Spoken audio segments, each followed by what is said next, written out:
Dans le souci de participer au reverdissement des cours d'école ainsi que de participer au bien-être des jeunes de la communauté, la Caisse des jardins de Charlesbourg a pris l'initiative de contacter Agiro dans le but d'élaborer ensemble un projet de reverdissement des cours d'école.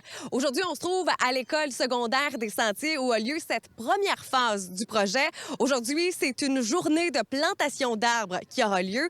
J'aurai d'ailleurs le bonheur de m'entretenir avec les deux collaborateurs sur le projet, la Caisse des jardins de Charlesbourg ainsi qu'Agiro.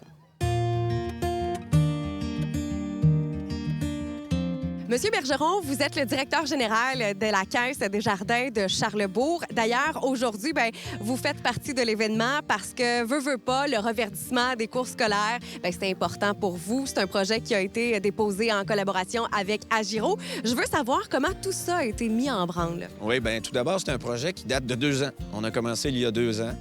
La réflexion avec le conseil d'administration. Vous savez, à la Caisse, on a un comité. Je ne vais pas trop aller dans le détail, mais je vous le dis quand même. On a un comité coopération qui regroupe des administrateurs avec des permanents de la Caisse. Et on a beaucoup aussi le volet de développement durable dans nos réflexions. Alors, on s'est dit, il y a 2 ans, qu'est-ce qu'on pourrait faire concrètement dans notre milieu, la Caisse? Alors, c'est exactement ce qu'on a fait. Donc, on a fait appel avec Agiro, qui est ultimement spécialisé dans ce type de projet. Alors, on a parti avec eux. On a identifié une trentaine de potentiels comme ça avec eux. On fait des appels de projets pour finalement se définir avec 5 projets qu'on va appuyer dans les prochains mois là, avec notre Fonds d'aide au développement du milieu. Guillaume Auclair, vous êtes le directeur général adjoint chez Agiro. Agiro qui collabore cette année avec Desjardins pour un beau projet de reverdissement des cours scolaires. Mais c'est quand même un projet qui est en branle depuis 2 ans. Parlez-nous un peu du processus, finalement, de ce beau projet-là. Ben oui, on a été approché par la Caisse des jardins de Charlesbourg, qui est tout près de nos bureaux. Dans le fond, il y avait un désir là, de s'investir dans la communauté, s'investir aussi au niveau environnemental.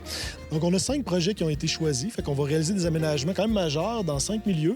On est ici ce matin, dans le fond, à l'école des Sentiers. On va aller aussi au sommet, qui est tout près dans le nord de Charlesbourg. Puis on va aller dans la maison des jeunes, qui est tout près de la maison La Marginale, qui a été choisie également. Puis on a 2 écoles primaires. Donc, on a le Harfang des Neiges, qui est à Stoneham.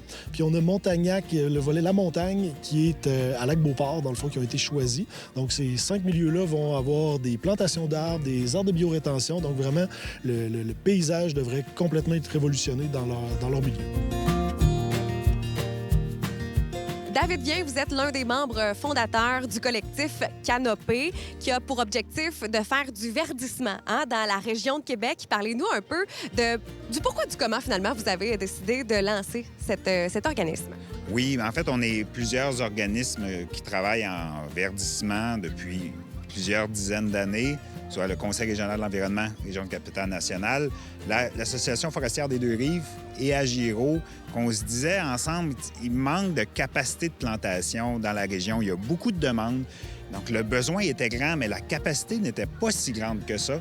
Puis les efforts étaient beaucoup éparpillés un peu partout dans les régions. Fait qu'on va créer un organisme qui va centraliser un peu tout ça. Rassembler, en fait, pas centraliser, rassembler tout le monde pour réussir ensemble à en faire plus. Donc, de rassembler, de pouvoir faire de l'acquisition d'équipements plus lourds, d'aller chercher du financement aussi de façon plus importante en rassemblant les forces, puis en partageant aussi nos ressources humaines pour faire des grosses corvées à gauche et à droite. Donc, c'est avec ça qu'on réussit à planter plus d'arbres, d'aller chercher des partenariats. On a été chercher un partenariat avec la Ville de Québec pour notre première année, où on va avoir planté d'ici la fin de l'année 2300 arbres pour notre première été d'activité. Notre thématique, en passant, c'est s'enraciner dans la communauté. On trouvait que ça faisait bien. C'est très actuel et très tendance à ce qu'on veut faire comme empreinte.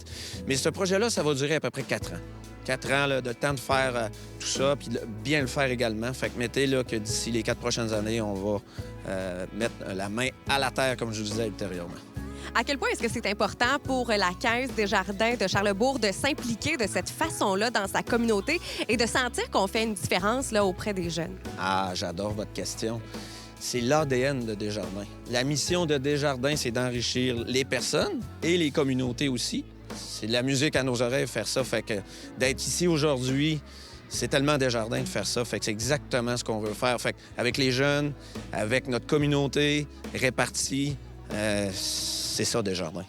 Desjardins investit des sous, évidemment, dans le projet. C'est ça la mission, donc, du Fonds d'aide au développement du milieu. Pour ce projet-là de reverdissement des cours d'école, il y en a 5, dont 4 écoles et une MDJ. Combien d'argent est-ce que vous allez investir dans ce beau projet-là? Oui, au-delà des personnes qui vont donner du temps pour venir planter les arbres, mais c'est 620 000 qu'on donne pour les 4 prochaines années. Donc, c'est très concret. Oui, c'est beaucoup de sous, mais on y croit. Puis ça nous fait plaisir de le faire également. Moi, aujourd'hui, quand je vois ça, je vois les gens qui participent, les jeunes, vous voyez, qui nous entourent. Ce qu'on a fait concrètement, vous allez certainement le montrer, le filmer.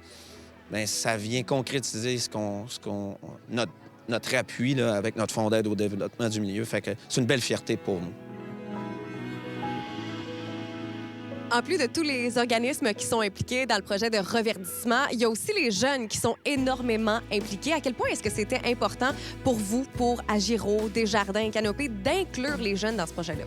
Oui, bien, premièrement, tout n'est pas encore déterminé dans les projets pour les écoles. Nous, dans le fond, les écoles nous ont soumis des projets, souvent qui intégraient beaucoup ça pouvait être des fois des groupes, comme on a ce matin, on avait un groupe de jardinage qui était présent pour nous aider à planter. Donc, ils ont tous été consultés pour la mise en phase. Mais quand tantôt on parlait de la collaboration, de la communication des différents intervenants pour la planification des aires de biorétention, bien, les jeunes vont être impliqués là-dedans aussi. Alors, on a des formations aussi qui se font en classe. Puis bien sûr, bien, ils viennent mettre la main à la pâte. Là. Ce matin, on a des jeunes, comme là, quand on regarde sur un arbre, on a une petite étiquette qui dit qui a planté quel arbre. Fait que là, dans l'objectif, l'étiquette devrait durer encore quelques années, donc ça peut leur permettre de voir un peu le résultat de leur implication future. Mais c'était un volet très important pour Desjardins que les jeunes soient impliqués. Ils ne voulaient pas seulement qu'on aille planter dans une cour d'école, mais ils voulaient vraiment que les jeunes participent, soient partie prenante de l'ensemble du projet. Souvent, on remarque dans les cours d'école qui sont très asphaltés, les enfants se rassemblent tous en dessous de l'arbre. On veut créer plus d'arbres, un milieu de vie plus sain, puis d'avoir la mobilisation, de voir les jeunes travailler, participer à la plantation, conjointement avec des bénévoles de Desjardins. C'est vraiment super motivant, super le fun de voir ça travailler, puis on est content de pouvoir en faire de plus en plus, justement, grâce au collectif. C'est clair qu'on va sentir que les jeunes vont apprécier. Comme vous l'avez dit un peu plus tôt, les jeunes aiment prendre de l'ombre sous un arbre. Ça va vraiment donner un souffle de renouveau aux cours scolaires. C'est un très, très beau don que vous faites finalement à ce projet d'envergure. Si les gens désirent s'impliquer auprès du collectif Canopé, j'imagine que vous devez avoir un site web où il y a une tonne de renseignements. Oui, au collectifcanopé.org, tout simplement. On a un catalogue d'arbres disponible, mais on a aussi un formulaire pour inviter les gens à venir planter chez eux. Donc, le collectif peut se déplacer pour aller planter chez le simple citoyen, chez les entreprises. Donc, on a besoin de plus de monde possible qui veulent planter sur leur propriété. Donc, on les invite à venir sur le site collectifcanopé.org. La première phase du projet de reverdissement des cours scolaires en collaboration avec Desjardins et Agiro est officiellement commencée avec une première plantation d'arbres à l'école secondaire Les Sentiers et au sommet. D'ailleurs, le projet va se dérouler sur 4 ans, ce qui donnera un souffle de renouveau à 4 milieux scolaires ainsi qu'à une MDJ.